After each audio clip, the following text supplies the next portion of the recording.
This episode of Survey Program contains some adult language and the typical spoilers for Undertale and Deltarune, but no spoilers for Chordioid, so if you haven't checked out the demo yet, you can listen without fear. The intro music is the cover of Raise Up Your Bat by our guest today, Ash Taylor. When the demon heart is crying and the blood is gushing bright, raise up your bats and burning flight. When the hope is slowly dying and the future's lost its rise, raise up your bat to face the fright. Let's knock your dead into the night.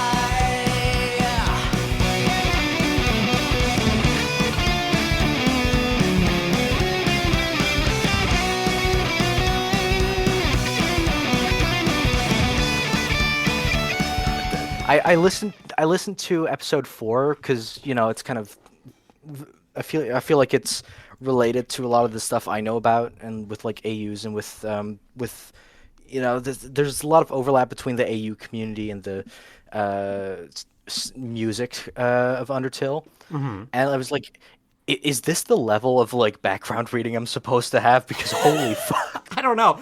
No, so there's been 2 episodes so far where I would say like the guest kind of like strapped me to a chair and started like just regaling me with information. And it was that one, and then it was the most recent episode, the rules card episode, which I was terrified of. It's my friend like sent that to me like an hour ago. Like survey program showed up in my recommended. Yeah, it's got like 10,000 views now. I'm so scared. It's scary.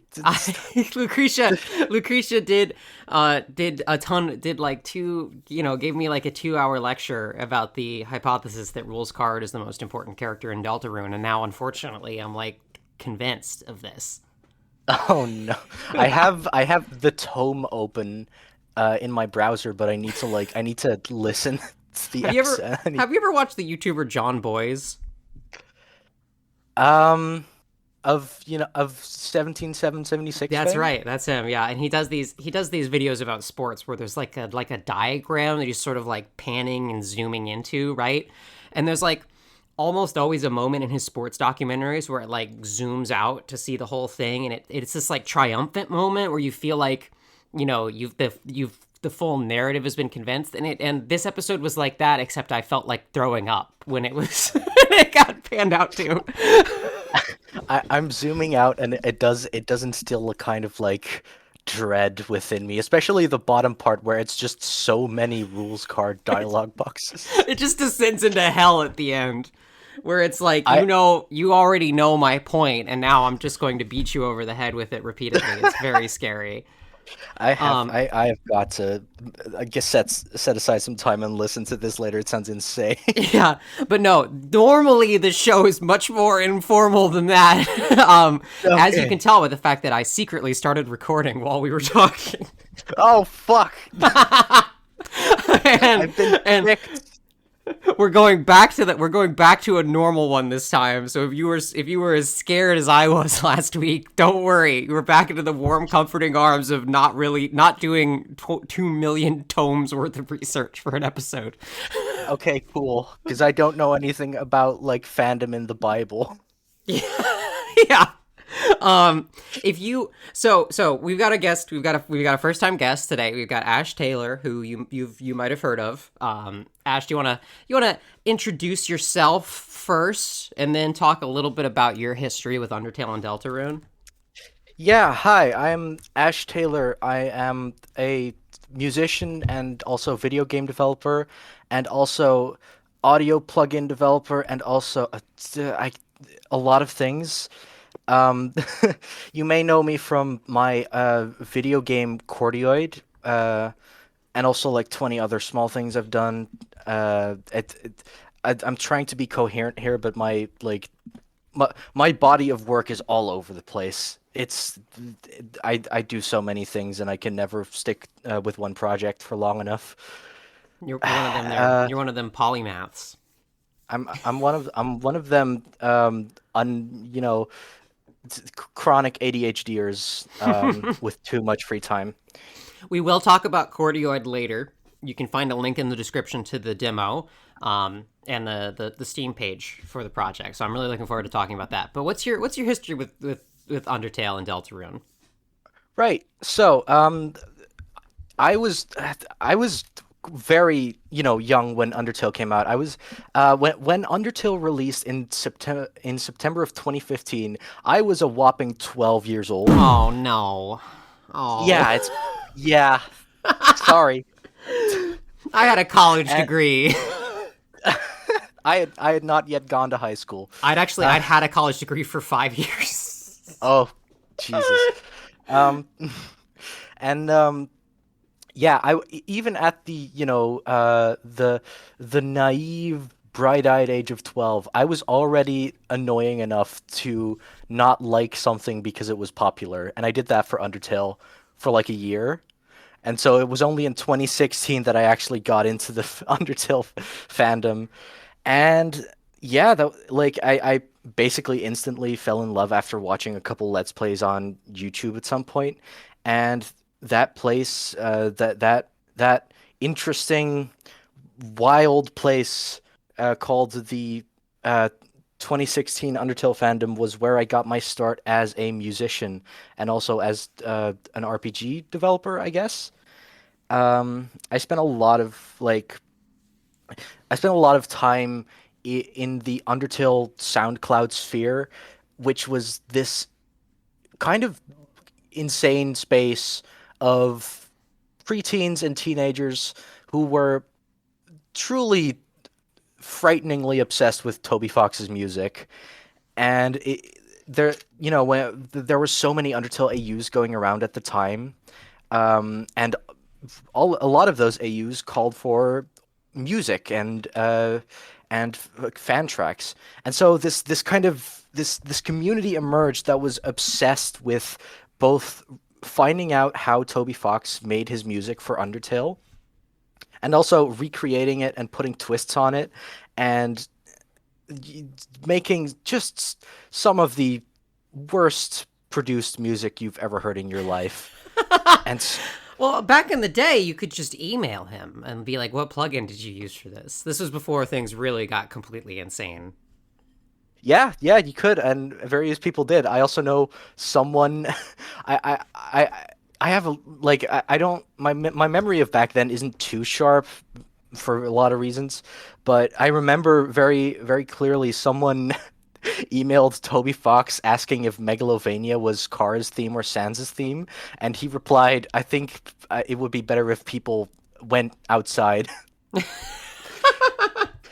Which, in hindsight, is the correct response to that. Yeah, it's the theme of song that might play when you go outside. Yeah.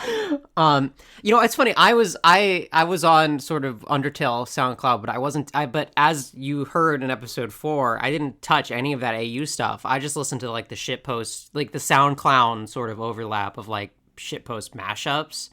Like, oh yeah, I used to listen to the Undertale mashup collab so much. It's still a great.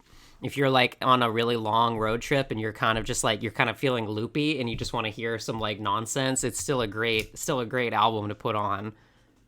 Yeah, like there's a lot of music that came out of that space that was like just like absolute.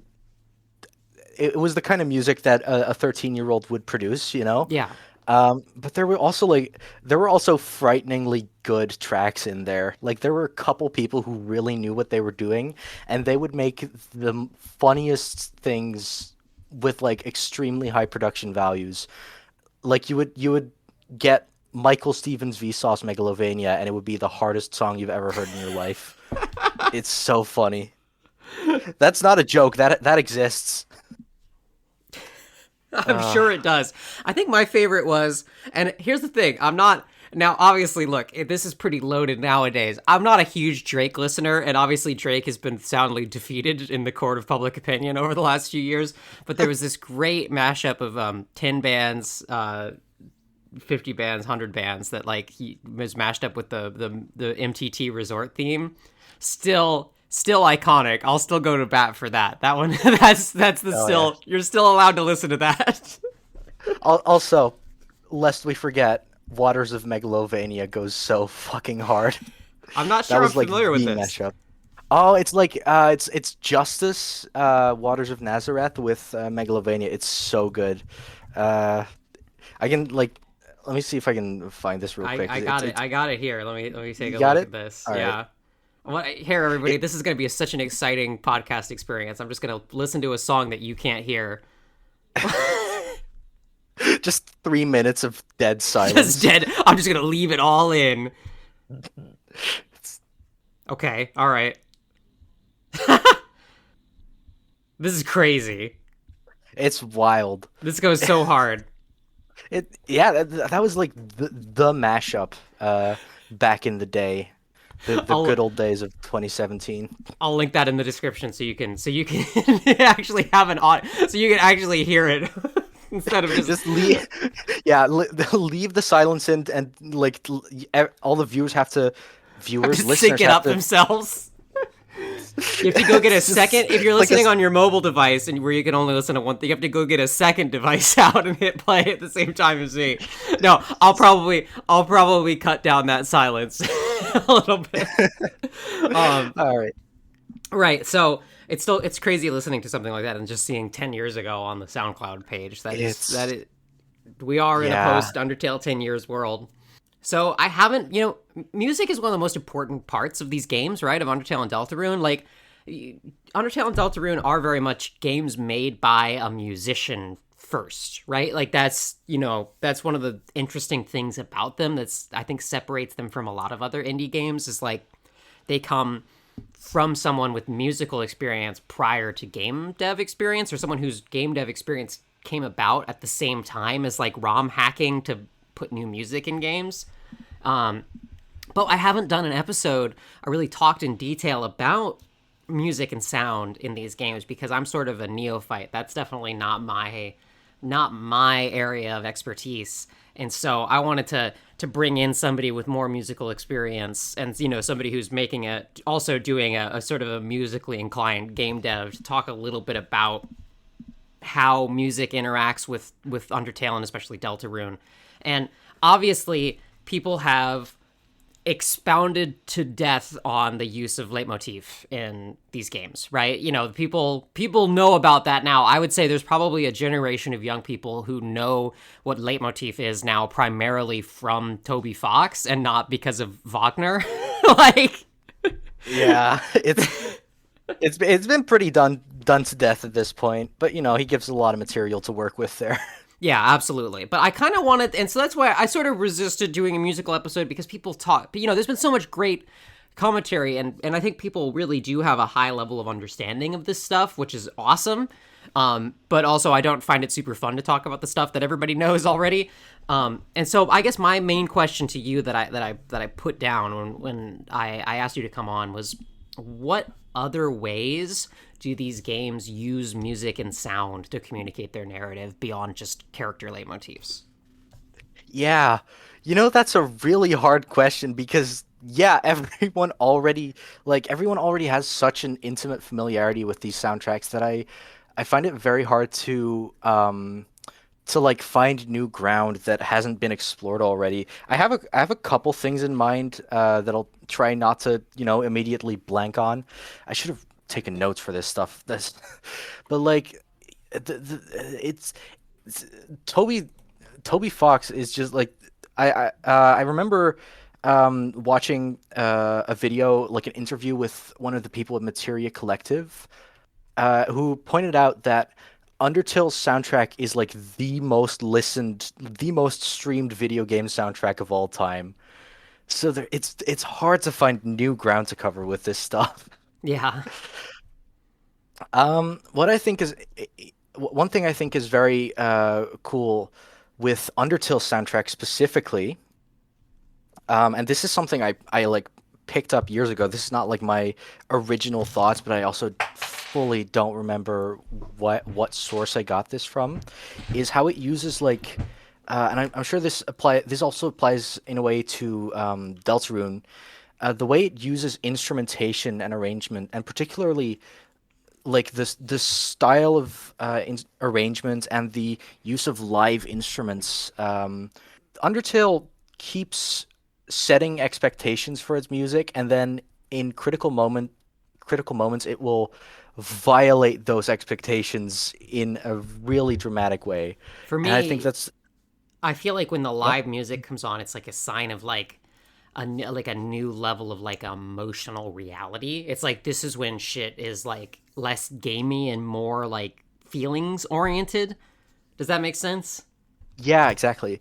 It's like Toby really knows how to save the live instrumentation and the fanciest arrangement techniques and the prettiest instruments for exactly the right moments. Like Undertale starts with Once Upon a Time, which is basically just an NES track.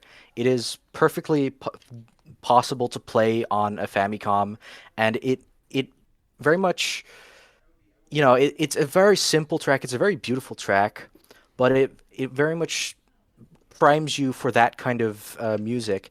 And then by the time you get to the end of the ruins, you get another track like that, which is Heartache, which starts out very similarly with just NES synths, and then explodes into this incredible live orchestra. And it just like it catches you so off guard whenever he decides to step up his game like that, and it really drives home the emotional impact of those key moments.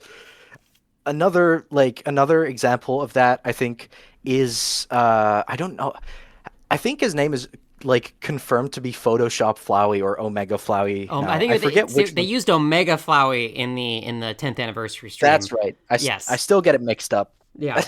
The Omega wiki used Flowey. Photoshop Flowey for a very long time because it was alleged to be a phrase in the credits, but the actual credit was like Photoshop and also Flowey was the credit.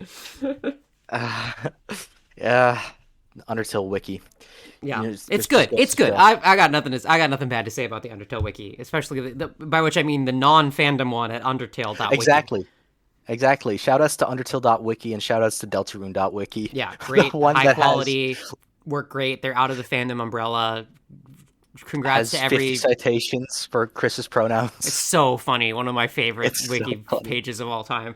In Omega Flowey, the track Your Best Nightmare. I mean, Omega Flowey is already one big like game breaking fight, right? Like it's a violation of pretty much everything that you thought was possible in Undertale up until that point, because he shows up and he's this insane like cluster of photorealistic images and pulsating like wires, and then this track comes on that has like break beats and just it's nothing like the arrangement style of the rest of the game, and that's what makes it feel so crazy, and that's what makes it such a good fit for this game breaking fight, And it's because Toby just integrated. pulls out. Yeah. It's integrated with the gameplay in a way that hasn't been every other battle track had sort of played behind the gameplay, right? But there weren't like events synced up to the music really. Like but in this fight comes out and Your Best Nightmare comes out, and then there's these interludes in the music that are perfectly timed with the game frame completely changing and breaking. And it's like, I don't know, I was thinking this when I was watching the 10th anniversary stream, right? Because I think after 10 years we're sort of used to that Flowey fight, right? We're used to it. But when you actually try to blank your mind out and think about it from for the first time, it's just like, that's crazy. That's It's crazy. so Because good. it's a great game, but the whole time it's sort of living in this like traditional RPG space where like the gameplay has a structure that feels limited, that feels, like it's living in this box that makes sense. And then this happens and the frame is just gone. Like the graphical style is completely appended. It's still so effective. And the way that the sound interludes intersect with that is incredibly communicative of what's going on. And it's so disorienting and bizarre. It's so good. Toby does it like no one else. And It the it's Yep. interesting because I feel like in Deltarune, I think the biggest sign that we haven't gotten to where Deltarune is going all the way yet is there hasn't fully been a moment like that in Deltarune, right? Yeah. like the secret bosses do get rid of the battle UI for a little bit, right? The frame expands into a full field thing for special moments. But there still hasn't quite been that element of like soundtrack integration into the gameplay, with a couple exceptions. And so I'm gonna think about those exceptions now. Where one of them is, and I think one of them is really the moment where you're starting chapter 2's Dark World, right? And you're going in, and you've played all of chapter 1, and the production value is great. Like, chapter 1 looks great, it feels great, but it feels, it sort of feels still a little like prologue-y, and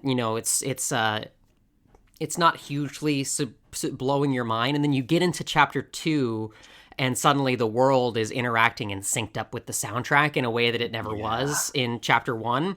And as you're walking into Cyber City for the first time, it's still one of the best, like, it's one of the most memorable experiences in the game, where you're like, oh man, it just doubled in production value. Like, it's now, it's even, the scope is even bigger, and it all started with the notes falling in time with the music. And I thought that was a moment where like the horizon expanded for the game, and you're like, oh, the scale of this is bigger than I've seen before.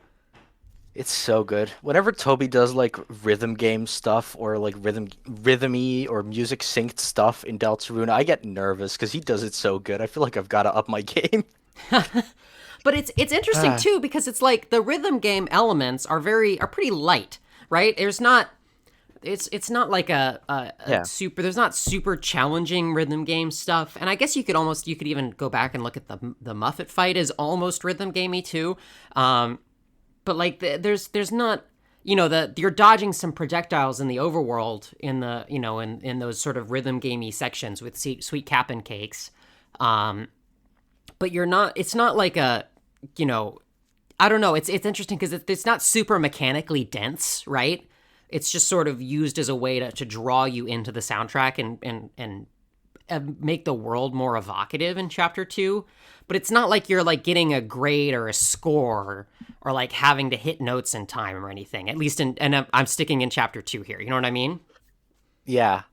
Yeah, it's a very like smooth and like simple integration of the music and the world in a way that feels so cool, but doesn't actually like require Toby or the team to like inject a whole rhythm game's worth of mechanics into their already very complex RPG. It's just it just makes for some very, very clean and very fancy cinematic moments, as opposed to later chapters where they just go the whole hog. Yeah, and then you get to chapter 3 and there actually is a rhythm game, but even then, that's pretty minimal. Like Lightner's Live is it's a mini game in the context of the larger game, right? I know people have done crazy things with it on the modding front, but like, okay, so here's a secret about me that you're gonna learn later on when we talk about your game. I am dog shit god awful at rhythm games. I never played Rock Band or DDR or anything like that growing up. Like I played Donkey Konga. That's about it. Nice. I played Donkey Konga. But like I have almost no rhythm game experience, and so I am so bad at rhythm games. But Lightner's Live was getting an S rank in that was no problem for me because it's so forgiving. You can kind of just mash. Like it kind of has like the UI chrome that feels like, oh, you're playing a full on like Rock Band style rhythm game, but there's 2 buttons you can kind of just mash. It's really forgiving. And so you get that feel without it really being a difficulty roadblock for players. Yeah, it's very much like a rhythm mini game in a larger non-rhythm game and a lot of games have that. Like Yakuza has those, and it's got to be like, it's got to be very simplistic, and it's got to be very forgiving if you don't want like half the player base to be immediately alienated and switch off the game because they can't get past the rock band segment. Yeah, my partner is a big Yakuza fan, so I've seen so much of the karaoke in those games. Those karaoke sequences are so funny. It's so good.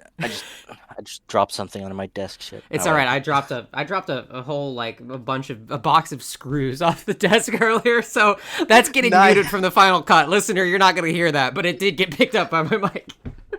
Awesome. uh, I'm interested in that because I'm assuming you have much more experience in rhythm games. Can you tell me a little bit about your like what's your history with rhythm games? well, I played DJ Hero as a kid, which is like Guitar Hero but less cool. It's that was like my childhood rhythm game. I got like I had a friend who had a DJ Hero turntable at their place, and I just played that and immediately like nailed it on the first try, I think. It was Hmm. like, oh, this is fun. I should get this. And that was like the only rhythm game I played for a very long time. Um, my experience with rhythm games, I think, or rather my affinity for rhythm games is not so much from being a massive rhythm game nerd. Like I'm not like a hardcore rhythm gamer by any stretch, but I am a drummer. Hmm. So, the skills kind of the skills kind of overlap a little bit, or at least the sense of rhythm does. Um, as a teenager, I would go on to play Clone Hero on my keyboard, which is a nightmare. Don't do that. Get a controller if you're gonna play Clone Hero. It's the keyboard ghosting issues are a nightmare. Um, and then also I had a brief stint where I played Osu or whatever, you know, which is fun. And then I lost my Wacom drawing tablet and never played it again. And that's Many about it. many such cases. I know I've got a lot of friends that are extremely serious about rhythm games and also like dance games. Um, and I'm sorry to all of them for letting you down with my lack of experience. I'm sure that if you were hosting this episode, you'd have more interesting shit to say. um, but I am, but it is interesting to sort of get those like it's just another example of like dipping into these other genres for a little bit is a great example of how this game is like continually confounding your expectations of what it can be mechanically. Like I don't even know what to expect in the future. Like it feels like Deltarune can be anything at this point because like especially I mean chapter 3 I think chapter 3 gets overlooked a little bit because it dropped at the same time as like a chapter that basically says I'm important in big capital letters and has the like classic like RPG, you know, this is the religious dramatic world where there's a lore information, right? But chapter 3 is so mechanically out there. Like you're playing like a top-down Zelda game for half of it. You're doing like a rhythm game. You're doing like WarioWare for one of the boss fights, and it just feels like, oh my god, this game can do anything. Like this game is Jevil. This game can do whatever it wants. Like you can't predict gameplay wise what Deltarune's going to be next, and I feel like the music also plays into that too because when you're as you're doing these genre transformations, the music also transforms, and so there's a huge chunk of chapter three's soundtrack that's done in a much more like limited sound chip environment, right? And so the Legend of Tenna games all sound very NES-y, like compared to the rest of the soundtrack. Yeah, it's great. I think like on the on the topic of like Deltarune could be anything. Toei, Toby has I feel like Toby has an impulse that a lot of indie game developers have, and that I definitely relate to, which is the urge to just completely upend your gameplay for no reason and do a whole other thing, and like make it way too like involved and in depth to be reasonable. And unfortunately, unlike most of us, Toby actually has the resources and time to be able to do that and not go like bankrupt. And that's scary. I'm scared of him.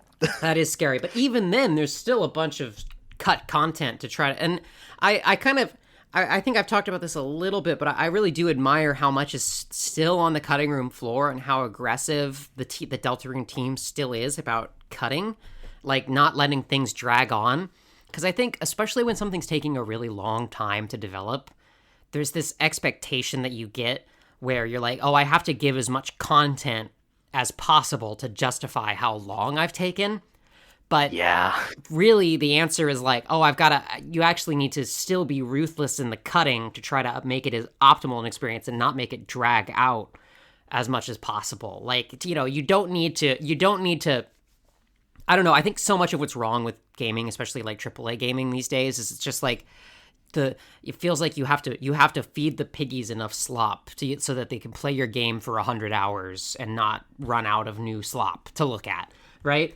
And it's like, Yeah. what's actually a better and more memorable experience is like 10 hours of like ruthlessly optimized game versus 100 hours of cough cough modern Assassin's Creed. It's a real problem, and it's an impulse that I think is like very understandable because God knows, like I've made some stuff for my game where I'm like, okay, I've spent so much time on this, I gotta like get the most out of it, I gotta use it to its full potential. But y- if you don't keep that in check, then it's very easy to just completely like throw off the pacing of your game, and it's something you continuously have to watch out for. Scope creep is a nightmare, and no one is good at it. It's game development's really hard. Yeah. I still don't know how Toby and his team keep pulling it off so flawlessly. They are masters at work. Yeah, and I mean there is an element of like it probably does help to be able to hire a bunch of people, like to have the resources to be developing multiple chapters simultaneously and being able to shift resources to where it to what needs them. Like Undertale was still a massive collaborative effort. Like that, as we talked about in the 10th anniversary episode, like Undertale was way more than just the common perception of just Toby and Timmy, right? Like there were a ton of contributors to Undertale that made it all tick. But even then, like that was a much more emblematic, like sort of small indie project. And Deltarune, like, really isn't. I don't, like indie devs, especially solo devs, like shouldn't be benchmarking themselves on Deltarune because it's a game produced by a large studio. It just happens to be a large studio that like is working still in that like sort of indie style, right? Yeah, it's like Deltarune is a Toby Fox game in the same way that Death Stranding is a Hideo Kojima game. Yeah, exactly. On a different scale, but it's a game conceived by a guy but made by like a whole studio's worth of people. Absolutely. And actually that kind of brings me a little bit, that lets me pivot a little bit to talking about the narrative expression of music in the game, right? And there's a lot of really important moments in this game that revolve around the characters playing music themselves, right? In Deltarune. And I think this especially ends up being important around Kris, right? Oh, yeah. And there's this repeated theme around Kris expressing themselves through music or refusing to do so, right? In the first few chapters, when you're trying to, when you interact with the piano in the hospital, right? Kris just slams on the keys. And people in the game are confused about this, right? People in the game are confused about why Kris is not playing, right? The hospital attendant is. And it's like it was kind of inexplicable coming in. And then you get to the chapter 4 section where you get fucking stuffed into a box because Kris has removed the soul. And the first thing they do, is they make themselves some chalky milk. But the second thing that they do after getting their autonomy back is go and play the piano. Oh, and you know the thing about all that piano playing, that's live recorded. Yep, absolutely. And that goes right back to what we were saying about how when live instrumentation comes in, it's like this sign of emotional reality and emotional intimacy for the characters that's like, it's suspending the like sort of gamey Super Nintendo sound and just is real, right? It feels really real. Yeah. And, that's obviously famously in Undertale and the piano interlude in Hopes and Dreams, where it's just like this super raw moment where the playing's not perfect, right? The playing's imperfect. It's by Toby himself. And it's not this precision. It's not this perfect composition of the rest of the game soundtrack. It's like all the rules are suspended for a bit, and there's just this like moment of like pure expression, and then we get to hear Kris do that, and it's like it's sort of this voyeur. I mean, this whole scene is very voyeuristic, right? We're crawling through the vents and like voyeuristically observing other characters. We're venting, yeah. Yeah, and it's like, and that's what we're seeing of Kris. You know, it's our first chance to like observe Kris outside of our control, and it's so effective because I think it was so good at, you know, the game has consistently subverted our expectations of like what Kris is doing outside of our control. You know, the chapter 1 fake out ending where you're like, oh my god, they're evil, they're Kara, they're gonna do evil route to everybody. Why would Kara make us do this? Why would Kara make us do this? But it turns out that they were just eating a pie. And you know, it feels very similar where it's like it's this moment of creating this immense sympathy for Kris of this piano playing. It's really special and beautiful, and I'm sorry, I just remembered that there's canonically an Among Us joke in Deltarune, and I can't get that out of my head now. That's true. There is an Among Us joke in that period, in that section. But I think it's really interesting because there's this sort of this parallel to, you know, like Deltarune is not just one person's vision, and like, you know, Deltarune is not like, during the development of Deltarune, you know, Toby Fox spoke a bit about experiencing disability, like having Yes. extreme hand pain and wrist pain, which is an affliction common to many people who've played Super Smash Bros. Melee a lot. I'm not saying that's necessarily the fault, but you know, it's Yeah. not great for you ergonomically. But like, and that has impaired his ability to, you know, work on programming stuff himself, to work on art himself, and critically for a time period prevented him from playing piano at all, right? Yes. And so knowing that, you know, hearing that and remembering that, and then getting to that scene and hearing the piano recordings in the game was such an emotionally impactful experience, and it just enhanced the degree to which that scene felt so personal. And then of course later on in chapter 4 where they climactically, like finally, while under the player's control, like actually are able to express themselves and play the piano fully, is just so effective. I was so excited to like get to this stuff, because like there's a like a post on Twitter somewhere that's like, Toby Fox writes like someone took everything from him. It's not the wording they used, but I can't say the wording they used. And it's like, yeah, no, it's the like the parallels between, you know, Kris being unable to play the way they used to, and Toby's you know, the things Toby has said about his experiences with you know, disability and being unable to play like he used to. It's just like it's so, I have like personal experience with family members going through that kind of disability, and it is really like very emotionally impactful, and that kind of thing is just gut wrenching, and I don't have a lot of coherent things to say. Toby Fox is just really good. He's so good at this shit.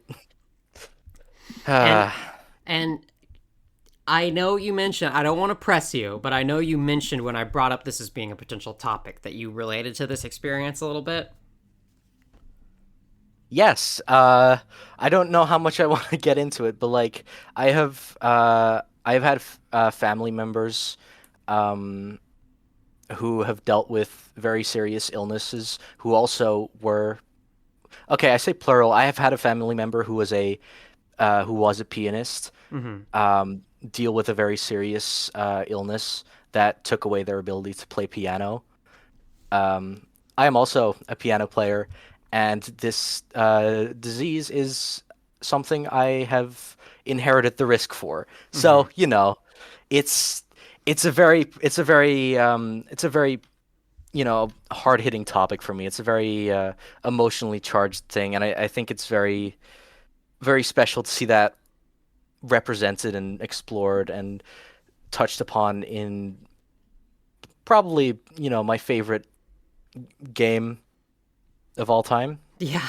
And we talked about this a little bit as well to reference back a little bit in the episode about Kris, the Man Country Power Hour that we did few episodes ago. But like, one of my primary things that really just jumped off and like really made me want to do this show and talk about Deltarune in more detail was just the fact that we finally got these ins into Chris's character and like understanding them as a person outside of just being the protagonist in this game. And like it was, their musical expression and their history with that was one of the main things that really drew me in and compelled me about their character.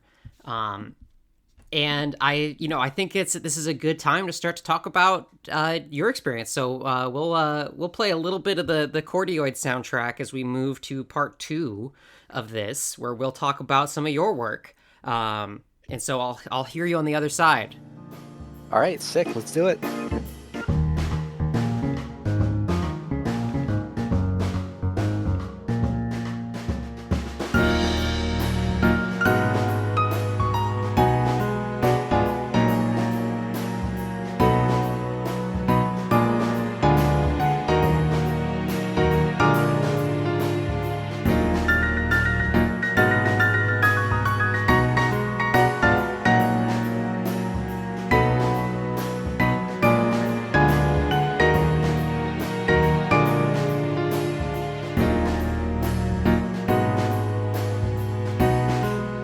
The magic of podcasting, it's the other side of music. Yeah, we've done it.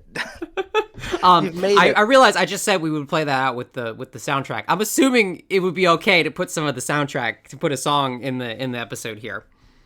No, no, shoot! I'm gonna have to hum it. It's just gonna be me going acapella version of the Chordioid soundtrack now. No, that's fine. Yeah, all right, excellent.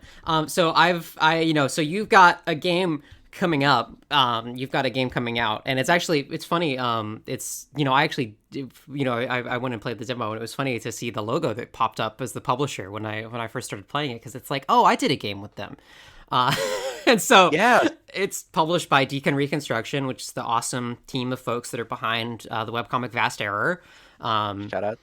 Yeah, shout outs to Vast Error. Folks are great. And it's so. I guess my first question is, how do you know those guys? How'd you get involved with them? Right. So this is gonna dip into discussion of a certain webcomic. I fear. I hope that's cool. I won't be contributing much, but go ahead. Yeah. So. So like in the after being very much into Undertale for many a year, and later on also Deltarune, in the year of our Lord 2020, when everything was fine and good and nothing bad was happening, I had a lot of free time for no reason, so I got into a webcomic, and then I started getting into some fan fiction and fan stuff based on that webcomic. Then I started to publish fan music based on that webcomic, and then I signed up to do official music for one of those fan comics, and that's how I met all the folks at Deconreconstruction. I was on the Vast Error music team, still am, but I don't have a lot of time these days. I did some music for Volume 5 and some other stuff, and that's effectively just how I got to know all those folks, was just through creating fan music and covers and stuff. And then at a certain point, I just at that point I was already working on Chordioid a little bit. I was I've been working on that thing since like 2021. It's been a long journey to just get the demo out. But yeah, at a certain point, Austin Otto, the head honcho at DCRC, shout outs, friend of the show, he showed interest, and we I don't remember exactly how it happened, but right around the time that the demo was finally set to release in late 2024, we were chatting, and Austin was just like, yeah, someone brought up the idea of teaming up between Cordioid and Deconreconstruction, like sort of half jokingly, and we just realized actually that would be sick. Let's do it. Yeah, I And that mean was those they're so great over there. I mean they're such it's such a great balance of like being total pros while still being chill as hell, you know? they're so good. I love those guys. Yeah. So like literally a month before the demo came out, we got a publisher. So that's fun. Yeah. It's good to have one of those generally. Yeah. And so I played the demo. So again, I sort of teased this a little bit. I'm so ass. I was playing on easy. I straight up died to the first non-tutorial battle. Like, I did. Okay, so I did manage to like power through and like, you know, like see just you know, the game at the end of every battle was like, you're bad at this, but you did it. I managed to get through it. I will say I did not manage to beat the final boss of the demo before I had to go look up a video of somebody playing it. But I don't want anybody listening to think, oh god, this game's so hard, I shouldn't play it. I think I am genuinely a first percentile bad rhythm game player, and I didn't use all the accessibility options, so I think I could have gotten through if I had. And so I just want to say, do not be alarmed by the fact that I lost. You should just be laughing at me instead. But I had so much fun looking into this demo, and so like having a demo out like this, it sort of fulfills the same experience as like, you know, Deltarune Chapter 1 or the Undertale demo that just had the ruins in it.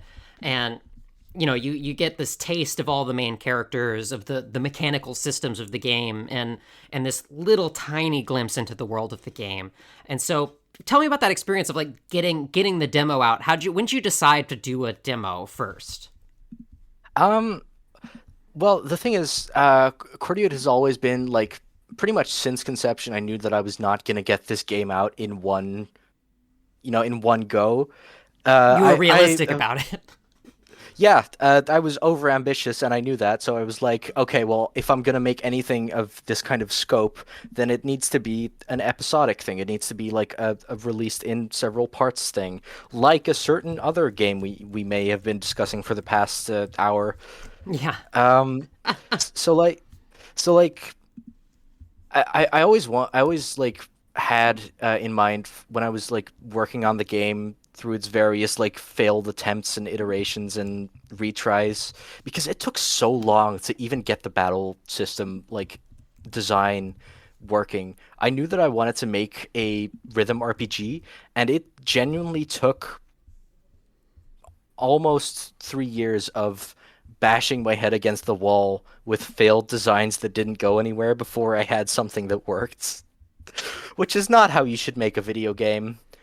That's like I like broke all the, you know, video game indie success rules. I broke all of those constantly. I pursued a project without like a good core design for way too long, and I overscoped like hell. But I always knew that I wanted to release the first chapter, you know, probably for free. And that was gonna be a lot bigger than what First Breath ended up being. But you know, by the time I actually got that battle system design in late 2023, I really understood that you got like everything in game development takes like 3 times as long as you think it will. You always gotta underscope, so you hopefully end up somewhere around the development time frame that you had in mind. So when I actually started like got some friends together, and when like the thing that really motivated me to start working towards releasing that demo was that gameplay footage of the game on Twitter and stuff started getting some like traction, and that was a really big motivator. And eventually for the demo, I actually, you know, I realized that my production process and my ability to plan and follow plans was completely insufficient for a game or a project of this scale. So I straight up just hired a producer who um who is actually the set producer is actually Dora Breckenridge, who is also the producer for In Stars and Time. I just started playing Shout that outs to this that week. game. I will It's it's I will it's give good. listeners a preview. I'm going to be doing an episode about that in November. And so I'm doing my homework now, and I'm having a great time playing it. I still got to finish it, but like Dora is an incredible producer, is very good, is probably the main reason that the demo actually ever got finished. And now I can't afford her anymore, so I need to I need to figure out how to do that shit myself again. Hmm. But yeah, that's effectively just the way the demo came to be was just gradually trimming off scope from the original concept of like Chordioid Act 1, Hmm. which I do still want, which I'm currently very slowly working on finishing the rest of, so it can launch into early access at some point. More on that soon, hopefully. We're not getting any breaking news on this podcast yet. One Not day yet. we'll get this podcast's first breaking news story. Yeah. The battle system, to get, for those who haven't had the chance to play it yet, and there's not going to be any spoilers in this discussion. But the battle system is really, I mean, I haven't seen, as haven't played a lot of rhythm games. I haven't seen anything like it. This RPG where the whole battle is choreographed from start to finish. Like there's these periods in the music for your attack period, right? For your party's movements. And then there's the period for there's the part where the enemy attacks. That's like the rhythm game section. And that, I was boggling my mind as I was playing it. I'm like, how do you even accomplish that? Like how did you I mean, was you said it took a lot of iterating to get the battle system to where it was. I mean, was that always the plan, to have this like fully choreographed in sync with the soundtrack battle for every enemy? It was always the core idea. The thing that the thing that really motivated me to make this game, the idea behind the battle system was always I like the those cool like flash animations that webcomics like Vast Error and Nothing Else tend to have, that are like so cool and synced to the music. That when I first saw those, they like expanded my brain for what coolness was. They like they blew my mind, and I've always wanted a game where you could like sort of play those, where you could have that kind of action synced to the music organically without it feeling forced or awkward, or having like tr- choppy cuts, like when certain things happen. I wanted a game that had the depth of a real RPG battle system, but also like the music sync of a rhythm game. And turns out that's really hard to design, because those are, syncing anything to the music in a game is already like a real technical challenge. It's a whole thing. Yeah. But like the a lot of the ways in which you can think to combine RPG stuff with rhythm game stuff kind of kind of makes them fight against each other, because you have this, like, you have this flow state that you want with rhythm games, but you have this carefully considered strategy that you want with RPGs, and it's just it's very hard to make that fit.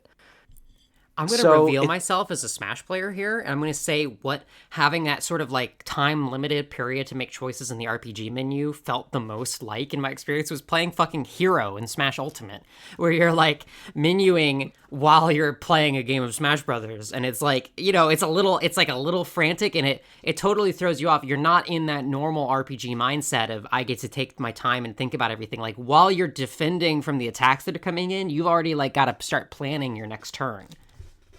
Yeah, it's a really hard thing to like design and balance, and like it's hard to make it not completely obnoxious and stressful, and to make sure that the player kind of ideally the player never leaves that kind of flow state with the rhythm game stuff, while also being actually strategic with their moves and being able to quickly make decisions.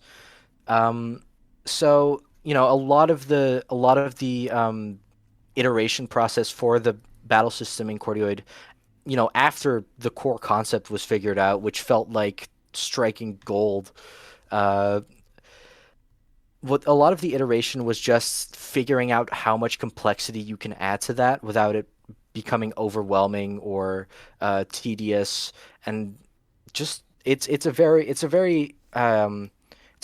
tedious and very intricate and very delicate process, and it took a long time until it really started feeling good. It felt awesome from the get-go, but it had to like it had a long way to go until it really consistently hit that flow state. And I think we've achieved it so far. I'm very, very proud of how the battle system turned out, and I do think that in terms of there's a lot of rhythm game RPGs that have tried to fuse these things. I think, if I may be so bold, I think Cordioid has done it in a way that no game I've know of has accomplished before, and that is like my number one game design pride and joy.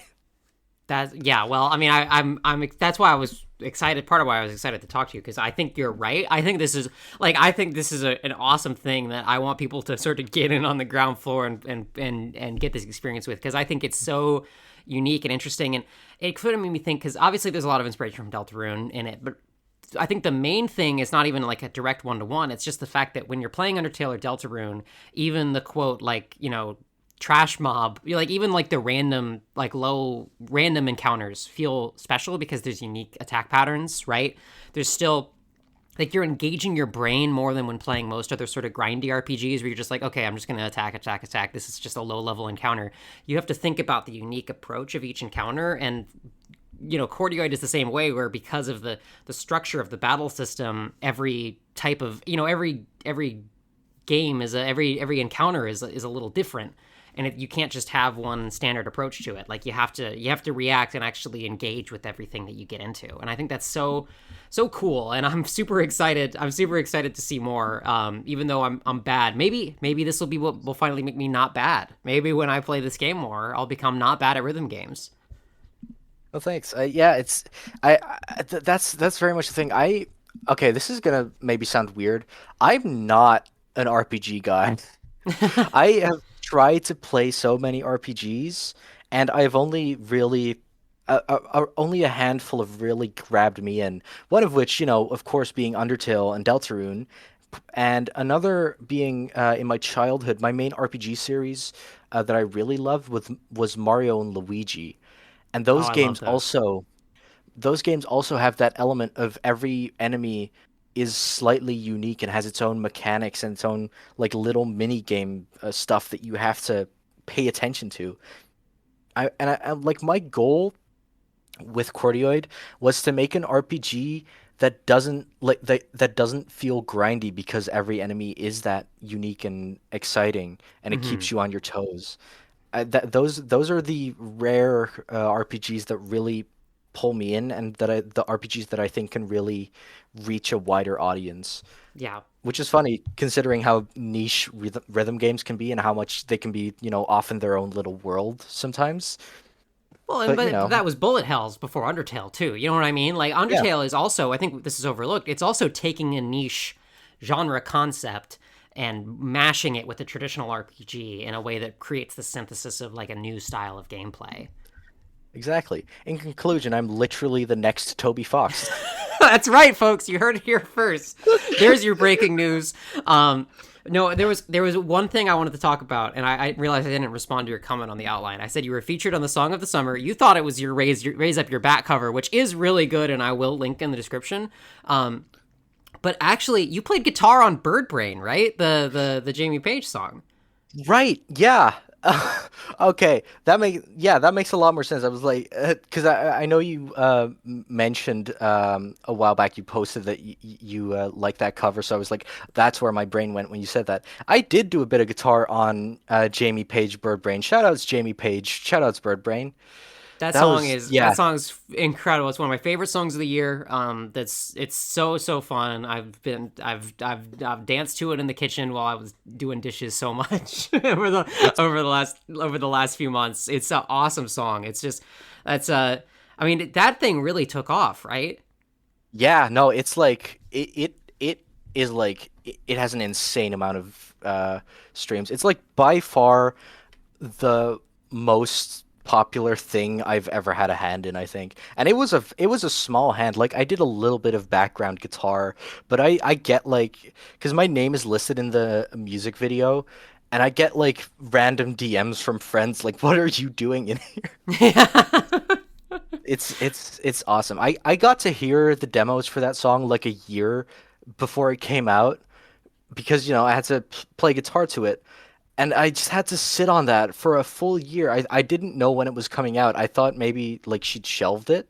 Hmm. Uh, but like when it came out, I was like, yes, everyone can finally know how good this song is. It's been eating me up. I've had it on my phone just sitting there, and I couldn't talk to anyone about it because it wasn't a real song. It didn't exist yet. It wasn't out yet.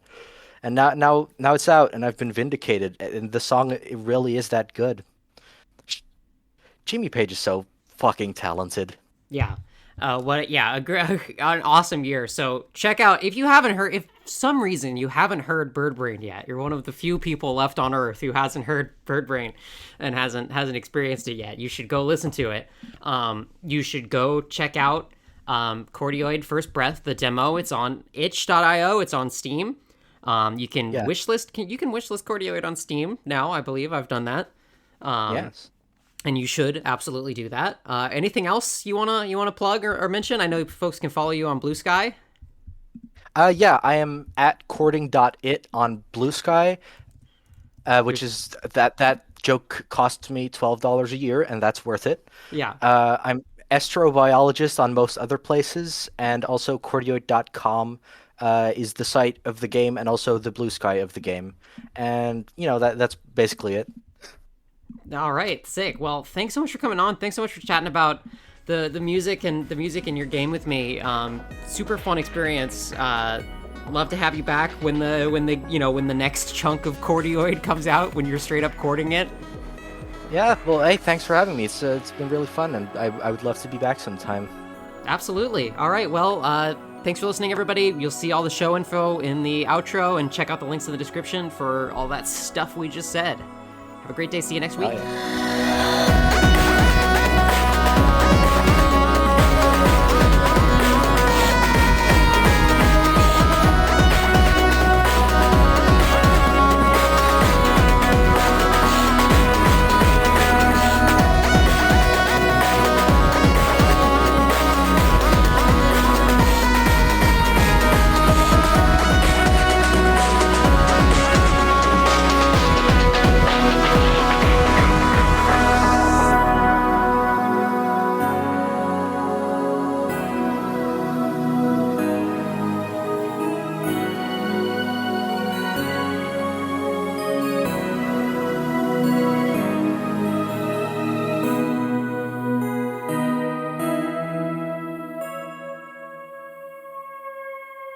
Group Right Amalgamated General Productions GmbH.